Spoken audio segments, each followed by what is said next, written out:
எங்க தம்பி உங்க அப்பாவை அளவே காணோம்.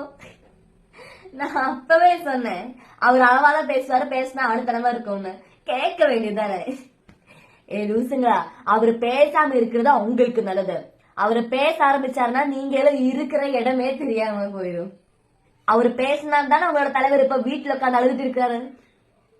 இனியும் நீங்க அவரோட வேலை செய்ய விடாம இப்படி கத்திட்டே இருந்தீங்கன்னா சத்தியமா நான் சொல்றேன், நீங்க நிரந்தரமா இப்படி கதறிட்டு மட்டும்தான் இருக்க வேண்டி வரும். அப்புறம் கொஞ்சம் லூசுக சொல்றாங்க, இவ்வளவு நேரம் கும்முன்னு உட்கார அவங்களோட அண்ணனால மட்டும்தான் முடியும் அப்படின்னு, அவங்களோட தலைவரால மட்டும்தான் முடியும்னு. அடிக்கடி பேசுறதுக்கு அது சண்டை கிடையாது. அங்க ஒருத்தருக்கு பேசுறதுக்கு ஒரு நேரம் ஒதுக்கி இருப்பாங்க, அப்பதான் எந்திரிச்சு பேச முடியும். இல்ல அப்படி எப்பவுமே எந்திரிச்சு பேச முடியாது, அது சண்டை கடை கிடையாது. ஓகே, இது கூட தெரியாம இந்த முட்டாளதை பேசிருக்காங்க. ஓகே, அப்புறம் நம்மளோட விஜயனா அங்க சொன்னதெல்லாம் நான் ஒரு வீடியோஸ்ல காமிச்சிடறேன், நீங்க பாருங்க. வச்சு செஞ்சிருக்காரு.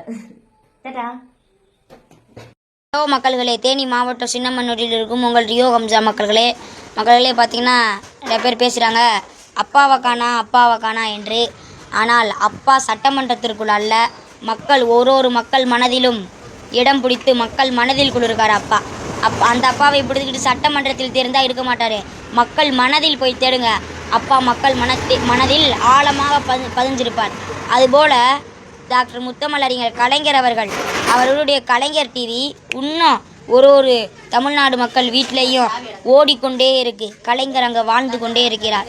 அதனால் அப்பாவை காணா என்று சொல்லாதீங்க, அப்பாவை மக்கள் மனதில் போய் பாருங்க, அப்பா அங்கே இருப்பார். அதனால் திமுக செய்யாத சாதனையும் இல்லை, செய்யாத திட்டங்களும் இல்லை.